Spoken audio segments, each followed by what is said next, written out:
بسم اللہ الرحمن الرحیم۔ پروگرام اختلاف رائے کے ساتھ میں Iftikhar Kazmi. Chief justice supreme court جناب آصف سعید کھوسہ نے نواز شریف کو سزا سنانے والے احتساب عدالت کے جج ارشد ملک کے حوالے سے ریمارکس دیتے ہوئے کہا ہے کہ ارشد ملک کی وجہ سے ایماندار ججوں کے سر شرم سے جھک گئے۔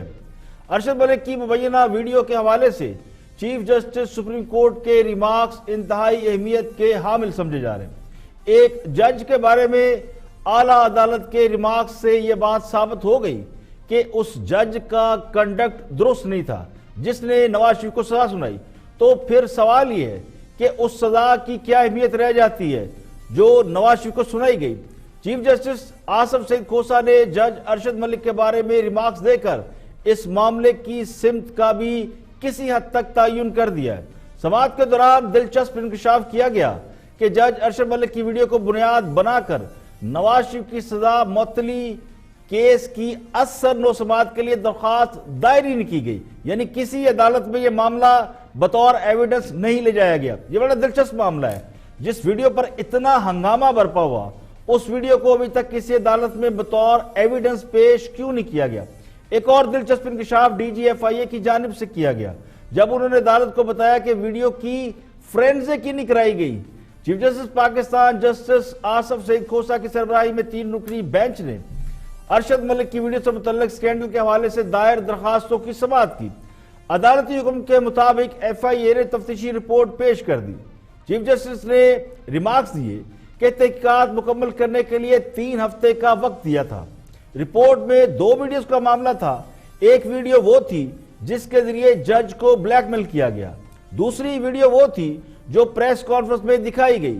ناصر جنجوعہ نے دعویٰ کیا کہ ارشد ملک کو انہوں نے تعینات کرایا۔ عدالت نے پوچھا کیا وہ معینہ شخص سامنے آیا جس نے ارشد ملک کو تعینات کرایا تھا۔ اٹارنی جنرل ارور منصور نے عدالت کو بتایا کہ جج ارشد ملک کی احتساب عدالت میں تعیناتی 13 مارچ 2018 کو ہوئی تھی۔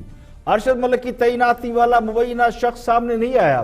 اس معاملے میں ہر کوئی لا تعلقی ظاہر کر رہا ہے۔ اٹارنی جنرل نے بتایا کہ مریم نواز نے کہا ہے کہ ویڈیو کوئی کارکن ان سے لے گیا ہے۔ ملتان والی ویڈیو کی تصدیق ہو چکی ہے۔ ڈاؤن لوڈ کی گئی ویڈیو کو بطور ثبوت پیش کرنا مشکل ہوگا۔ جسٹس عمر عطا بندیال نے ریمارکس دیے کہ جنہوں نے یہ ساری کہانی بنائی تھی وہ لا تعلق ہو گئے۔ چیف جسٹس نے ریمارکس دیے کہ رپورٹ میں یہ تسلیم کیا گیا ہے کہ ویڈیو آڈیو ریکارڈنگ الگ الگ کی گئی ہے، یعنی بعد میں ان کو جوڑا گیا ہے۔ پریس کانفرنس کے دوران ویڈیو میں سب ٹائٹل چل رہے تھے، آڈیو ویڈیو اور سب ٹائٹل کو الگ الگ جوڑا گیا۔ تو عدالت نے کہا کہ لگتا یوں ہے کہ ویڈیو کے ساتھ کسی نے کھیلا ہے۔ چیف جسٹس نے ریمارکس دیے کہ جج ارشد ملک کی وجہ سے ایماندار ججوں کے سر شرم سے جھک گئے۔ کیا جج ایسا ہوتا ہے کہ سزا دینے کے بعد مجرم کے گھر جائے؟ جو ایک بار ہوا وہ دوبارہ بھی بلیک میل ہو سکتا ہے۔ تو عدلیہ کی سطح پر ہم ان حالات کا جائزہ لیں گے۔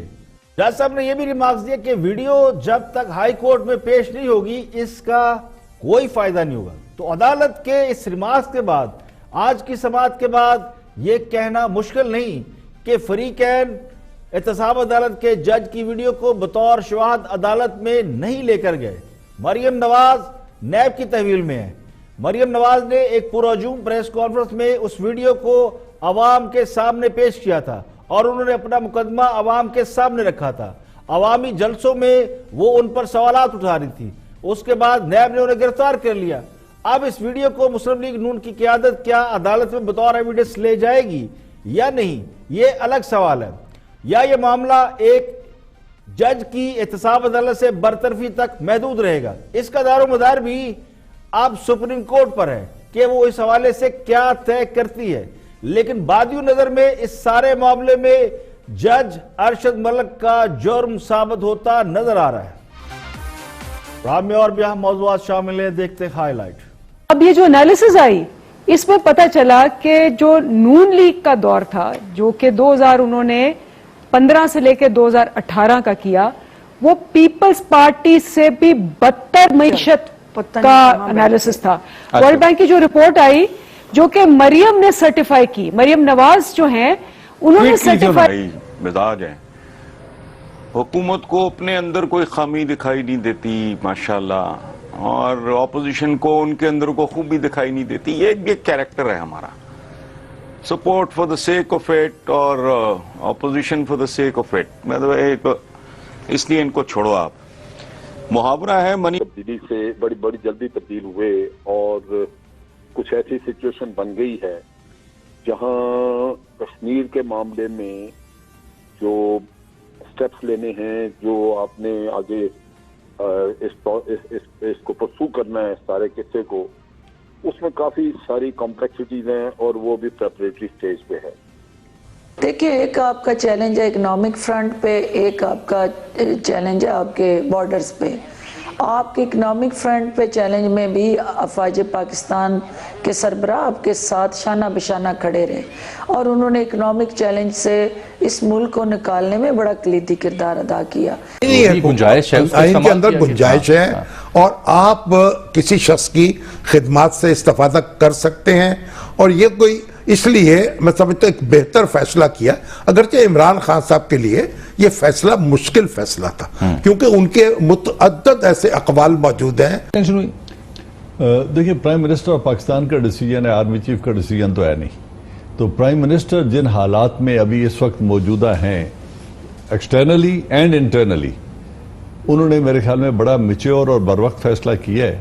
اس کی وجہ یہ ہے کہ ہز پلیٹر از فل. ایسٹرن بارڈر لے لیں, افغان بارڈر لے لیں اور انٹرنلی لے لیں. اگر کامران شاہد صاحب, اگر لوگ سیٹسفائیڈ ہیں نون لیگ کی چوری سے اور 24,000 روپے کی چوری سے سیٹسفائیڈ ہے, تو پھر میں بھی سیٹسفائیڈ ہوں. یہ چوری کی وجہ سے ہوا ہے, میری اور آپ کی وجہ ہے. عمران خان صاحب کیا پچھلے 35 سال سے اقتدار میں, کیا عمران خان صاحب کی پالیسیز ہے جس کے تحت وزیر اعظم عمران خان اور امریکی صدر ڈونلڈ ٹرمپ کے درمیان ایک بار پھر ٹیلی فونک رابطہ ہوا جس میں کشمیر کی صورتحال پر بات چیت کی. وزیر خارجہ شاہ محمود قریشی نے بتایا کہ ڈونلڈ ٹرمپ نے نریندر مودی سے بھی بات کی ہے اور ان سے کہا ہے کہ خطے کا امن برقرار رہنا چاہیے. اس حوالے سے امریکی صدر نے وزیر اعظم عمران خان کو بھی آگاہ کیا. وزیر اعظم نے امریکی صدر کو یہ بتایا کہ مقبوضہ کشمیر میں کرفیو کو کئی روز گزر چکے ہیں اور ہماری اطلاعات کے مطابق بہت سے لوگوں کو گرفتار کر لیا گیا, بہت سے لوگ لاپتہ ہیں. صورتحال انتہائی تشویشناک ہے. وزیر خارجہ کے مطابق وزیر اعظم نے یہ مطالبہ کیا کہ بھارت بین الاقوامی معاہدے کی پاسداری کرے, کشمیر مسئلے کا حل سیکورٹی کونسل کی قراردادوں کے مطابق حل کرے جس کا وہ پابند ہے. اب کچھ کشمیر کی بات کرتے ہیں. 5 اگست کو لگائے گئے کرفیو کو 16 روز گزر گئے. مقبوضہ کشمیر میں کرفیو کے باعث انٹرنیٹ, فون اور ٹی وی نشریات بدستور بند ہیں, جبکہ حریت رہنما اور سیاسی رہنما بھی گھروں یا جیلوں میں قید ہیں. کشمیر میڈیا سروس کے مطابق کرفیو اور دیگر پابندیوں کے باعث وادی میں ادویات اور کھانے پینے کی اشیاء کی قلت بڑھ چکی ہے. کرفیو کے باعث سری نگر سمیت مقبوضہ وادی میں کشمیریوں کا بھارت مخالف احتجاج بھی جاری ہے, جس میں قابض بھارتی فوج نے پیلیٹ گن کا استعمال کیا اور مظاہرین پر آنسو گیس کی شیلنگ بھی کی. اطلاعات یہ ہے کہ اس کے نتیجے میں متعدد مظاہرین زخمی ہوئے. دوسری جانب قابض بھارتی فوج کی ریاستی دہشت گردی جاری ہے, جس نے رات گئے سری نگر میں مختلف مقامات پر چھاپوں کے دوران مزید درجنوں افراد کو گرفتار کر لیا. اور بھارت نے دریاؤں میں پانی چھوڑنے کے بعد بالآخر پاکستان کو اطلاع دے دی کہ پانی کا بڑا ریلا پاکستان میں داخل ہونے والا ہے. تربیلا ڈیم میں مزید پانی ذخیرہ کرنے کی گنجائش ختم ہو گئی. انتظامیہ کے مطابق ڈیم میں پانی کی انتہائی بلند سطح یعنی 1550 فٹ تک پہنچ گئی ہے. نیشنل ڈیزاسٹر مینجمنٹ اتھارٹی کے ترجمان کے مطابق دریائے ستلج میں پانی کے بہاؤ میں مسلسل اضافہ ہو رہا ہے. 1 لاکھ سے 1.5 لاکھ کیوسک کا سیلابی ریلا آج رات سے کل دوپہر تک گنڈا سنگھ والا ہیڈ ورک سے گزرے گا. دوسری جانب پاکستان اور بھارت کے انڈس واٹر کمیشن حکام کے درمیان پہلا رابطہ ہوا ہے, جس میں بھارت نے چھوڑے گئے پانی کا ڈیٹا پاکستان کو فراہم کر دیا. ذرائع کے مطابق بھارت نے پاکستان کو جو ڈیٹا فراہم کیا اس کے مطابق بھارت نے دریائے ستلج میں اب تک 24,000 کیوسک پانی چھوڑا ہے. بھارت میں ہریکے اور فیروز پور بیراج پر پانی کا بہاؤ 1.5 لاکھ کیوسک ہے, جبکہ بھارت دریائے ستلج میں مزید 2 لاکھ کیوسک کا ریلا چھوڑ سکتا ہے. سب سے پہلے بات کرتے ہیں آرمی چیف جناب جنرل قمر جاوید باجوہ کو وزیر اعظم نے 3 سال کے لیے ان کی ایکسٹینشن دے دی ہے. اسی پر گفتگو کر رہی ہے وزیر اعظم کی معاون خصوصی برائے اطلاعات فردوس عاشق اعوان. Watch this. اس میں حکومت نے کریڈٹ بھی دیا کہ انہوں نے بڑا کردار ادا کیا ہے. اس کے علاوہ وہ کونسل کا بھی حصہ بنے ہیں جس نے بڑے معیشت کے حوالے سے اہم فیصلے کرنے ہیں. تو جو اس وقت ملک کی معاشی صورتحال ہے، حکومت سمجھتی ہے کہ آرمی چیف کی کنٹینیوٹی، آرمی چیف کی ایکسٹینشن اس میں ضروری ہے. اس وقت ضرورت ہے حکومت کو ان کا جو کردار ہے اس کے لیے، اور معیشت بھی وجہ بنی اس فیصلے کی. دیکھیں، ایک آپ کا چیلنج ہے اکنامک فرنٹ پہ، ایک آپ کا چیلنج ہے آپ کے بارڈرز پہ. آپ کے اکنامک فرنٹ پہ چیلنج میں بھی افواج پاکستان کے سربراہ آپ کے ساتھ شانہ بشانہ کھڑے رہے، اور انہوں نے اکنامک چیلنج سے اس ملک کو نکالنے میں بڑا کلیدی کردار ادا کیا، اور وہ بھی ریکگنیشن کی سروسز کی. اور اس کے ساتھ ساتھ آپ کے جو ڈیموکریٹک فرنٹ پہ آپ نے دیکھا کہ انہوں نے انسٹیٹیوشنل امپاورمنٹ کی طرف پارلیمنٹ کو سپرمیسی دی، اور جمہوریت کا جو سب سے اہم جو آپ کا ایک پلیٹ فارم جو پاکستان کی پارلیمنٹ ہے، اس پارلیمنٹ کے سامنے انہوں نے جب بھی انہوں نے ان کو بلایا وہ جواب دہ بھی ہوئے، اور انہوں نے اس پارلیمنٹ کو اسٹرینتھن کرنے کے لیے سیولین سپرمیسی کو سپورٹ کیا. اور پاکستان کے اندر جمہوریت پسند رویے اور جمہوری ذہنیت کے ساتھ ایک جمہوری لیڈرشپ اور عوامی لیڈرشپ اور سیولین اتھارٹیز کو امپاور کرنے میں جنرل قمر جاوید باجوہ صاحب کا بہت اہم رول رہا. اور انٹرنیشنلی پاکستان کو جہاں جہاں مسائل آئے اکنامک فرنٹ پہ، انہوں نے اس کو ختم کرنے کے لیے، اوورکم کرنے کے لیے اپنا رول ادا کیا. اور جہاں بھی مسائل آئے اس قوم کو، وہ کراچی کے اندر لا اینڈ آرڈر کا ایشو ہو، پاکستان کے اندر دہشت گردی کے مسائل ہوں، ان سے نپٹنے کے لیے، اور جہاں ضرورت پڑی وہ انتخابات کے انعقاد کے لیے ایک فیئر فری ٹرانسپیرنٹ الیکشن. دیکھیے، army chief general Qamar Javed Bajwa کی ایکسٹینشن جن حالات میں کی گئی ہے، ان حالات میں کسی اور جسٹیفیکیشن کی کوئی ضرورت نہیں.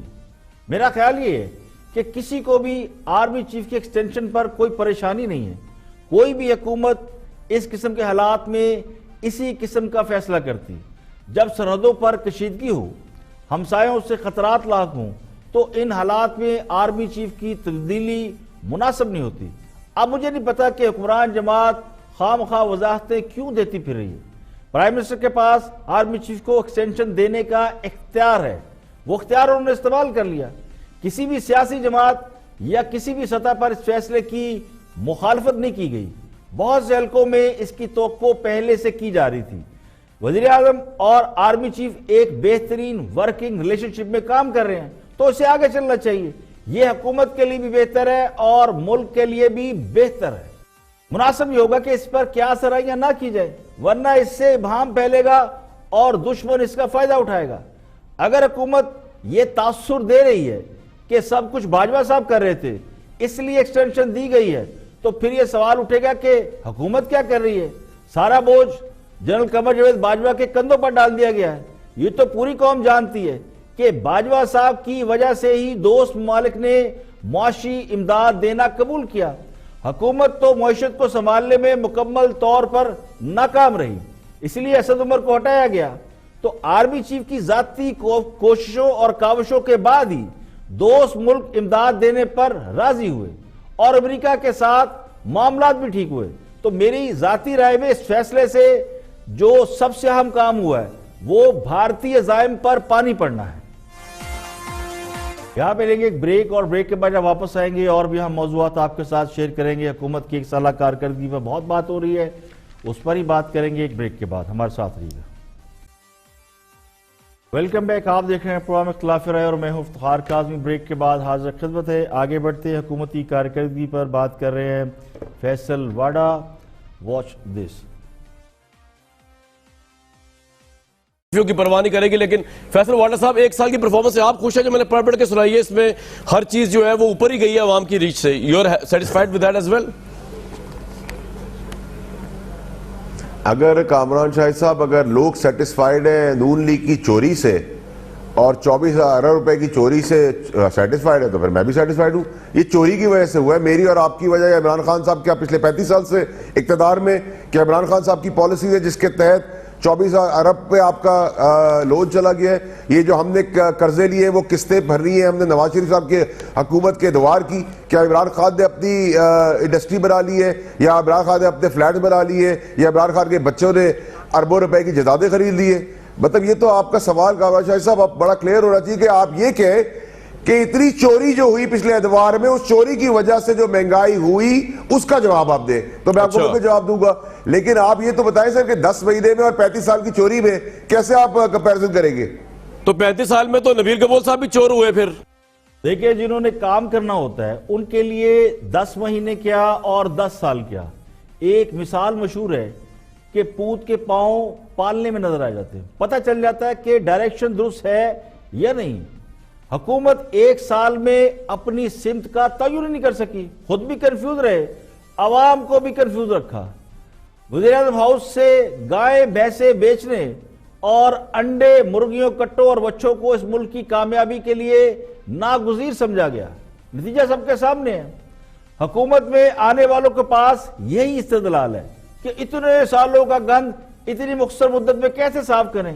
یعنی عذر گناہ بدتر از گناہ. یعنی 35 سال کا گند صاف کرنے کے لیے کیا 35 سال درکار ہوتے ہیں؟ اگر یہی فارمولہ ہے تو پھر ہو گیا کام. دیکھیں قبضہ 50 سال پرانا بھی کیوں نہ ہو, اگر چھڑانا ہو تو چند گھنٹے لگتے ہیں. صدیوں پرانی عمارت گرانے میں بھی چند منٹ لگتے ہیں. جرم کتنا بھی پرانا کیوں نہ ہو فیصلہ کرنے میں زیادہ دیر نہیں لگتی. تو اصل مسئلہ نیت اور ڈائریکشن کا ہے اور پریورٹی کا ہے, ترجیحات کا ہے. جن کی ترجیحات میں صرف سیاسی مخالفین کو نیچا دکھانا, انہیں چور اور کرپٹ ثابت کرنا ہے, ان کی سیاسی بیشنگ کرنا ہے, تو وہ بھلا اور کوئی کام کیسے کرتے؟ تو توجہ تو ساری اس طرف تھی. اب سیاستدان تو جیلوں میں رہنے کے عادی ہوتے ہیں. اگر حکومت اسی طرح وقت ضائع کرتی رہی جیسا کہ پورا 1 سال ضائع کیا گیا تو پھر رزلٹ یہی نکلے گا کہ کھایا پیا کچھ نہیں, گلاس توڑا 12 نے. 1 سال کسی حکومت کی کارکردگی کو گیج کرنے کے لیے یا جج کرنے کے لیے کافی ہوتا ہے. 1 سال 365 دن. تو میرا خیال یہ ہے کہ یہ جو قرضوں اور کرپشن والی کیسٹ ہے یہ اب چل چل کر کافی گھس چکی ہے. تو گھسی پیٹی باتوں کی بجائے عملی کام کرتے ہوئے نظر آنا چاہیے. آگے بڑھتے ہیں اور حکومت کے کاموں پر تنقید بھی کرتے ہیں اور اپوزیشن پر تو بہت ہی تنقید کرتے ہیں. حسن نثار صاحب ان کی گفتگو سنتے ہیں. وہ حکومت کا جو 1 سال ہے اس کو کیسے ایویلویٹ کر رہے ہیں. Watch this. دیکھیں یہ ہمارا ایک نیشنل کیریکٹر ہے, ہمارا اجتماعی مزاج ہے. حکومت کو اپنے اندر کوئی خامی دکھائی نہیں دیتی ماشاءاللہ, اور اپوزیشن کو ان کے اندر کو خوبی دکھائی نہیں دیتی. یہ کیریکٹر ہے ہمارا. Support for the sake of it اور opposition for the sake of it. مطلب اس لیے ان کو چھوڑو آپ.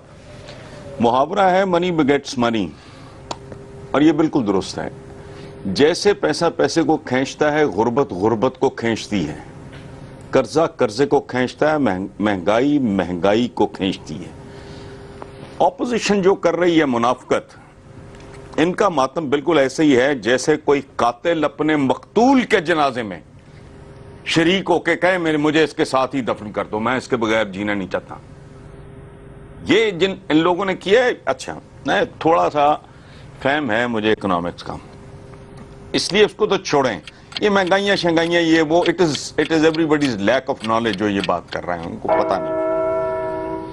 جہاں تک تعلق ہے بنیاد, آپ نے کہا کہ نئے پاکستان کی رکھ دی گئی ہے. نہیں, بنیاد کھودی گئی ہے. فرق ہے بنیاد رکھنے میں اور کھودنے میں. بنیاد کھودی گئی ہے, رکھی نہیں گئی. ڈھلان پہ جاتی ہوئی گاڑی جو ریورس میں جا رہی ہو بہت تیزی سے, اس کو روکنا, نیوٹرل کرنا, میرا خیال ہے اس کے یا یہ قریب ہیں یا یہ کر چکے ہیں.